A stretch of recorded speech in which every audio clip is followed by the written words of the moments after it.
Good afternoon and Jai Hind student. Welcome again. Now today we discuss class 10 chapter 1st word power sharing.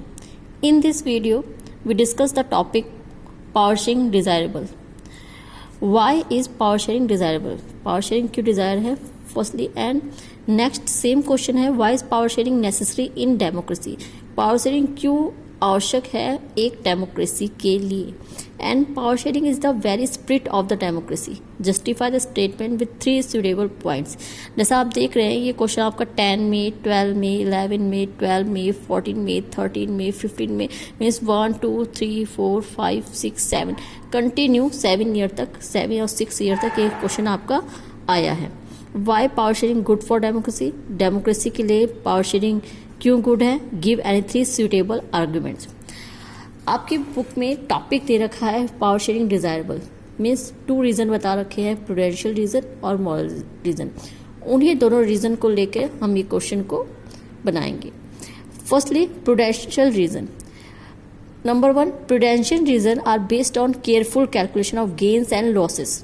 For example, in the Nepal movement for the democracy, even in Maoist, an armed revolutionary group was given some share after the formation of government.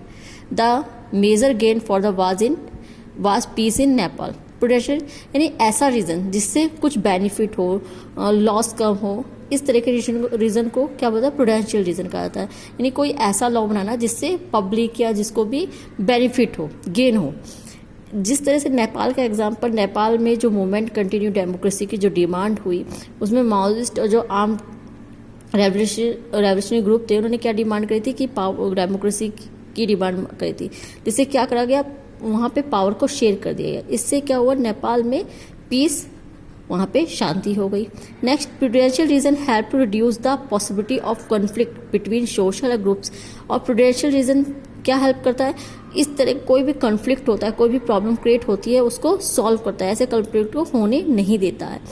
Prudential reason are good way to ensure political stability. और कहीं ना कहीं prudential reason कहीं एक political stability लेके आता है. Instability नहीं होती, बिकॉज डेमोक्रेसी में चाहे 5 ईयर्स की स्टेबिलिटी लेकिन होती है. ये नहीं कि कोई भी रूल, कोई भी लॉ कभी भी बने जा रहा है, कभी भी आ रहा है, ऐसा नहीं होता. Imposing the will of majority community over the minority may look like an attractive option in the short run, but in the long run it undermines the unity of the nation. And tyranny the majority is not just oppressive for minority, it's often bring ruin the majority as well. और कहीं ना कहीं जो majority community होती है वो minority को या कहते हैं अपोज नहीं कर सकती, या उसके ऊपर एज ए डिक्टेटर वर्क नहीं कर सकती, यानी अपनी ही सत्ता नहीं चला सकती. डेमोक्रेसी में ये बेनिफिट होता है. यानी जो माइनॉरिटी है, चाहे माइनॉरिटी में हो चाहे मेजोरिटी, सबको इक्वल लॉ रूल सबके लिए इक्वल होंगे, सबके लिए सेम राइट होगा. नेक्स्ट है moral reason. Power sharing is the basic spirit of democracy. अब democracy rule involves the sharing of power with those affected by its exercise and those who have to live with effect. Power sharing is the basic spirit of democracy.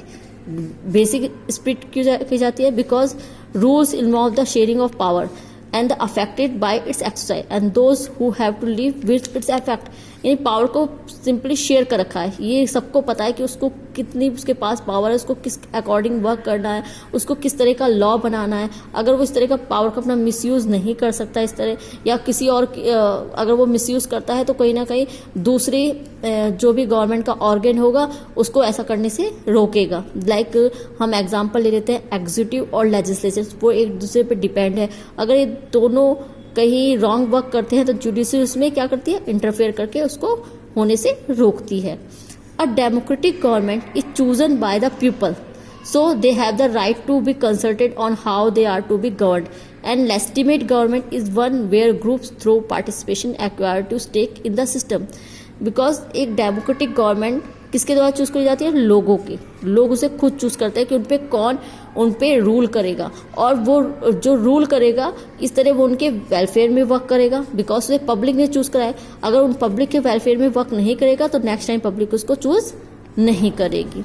And decentralisation of power, formation of state government, local government is the example of more moral reason. और इसका सबसे best example क्या है, local government का बनना, state government का बनना, because single power केवल सेंटर के पास ना होकर पावर को शेयर कर दिया गया है।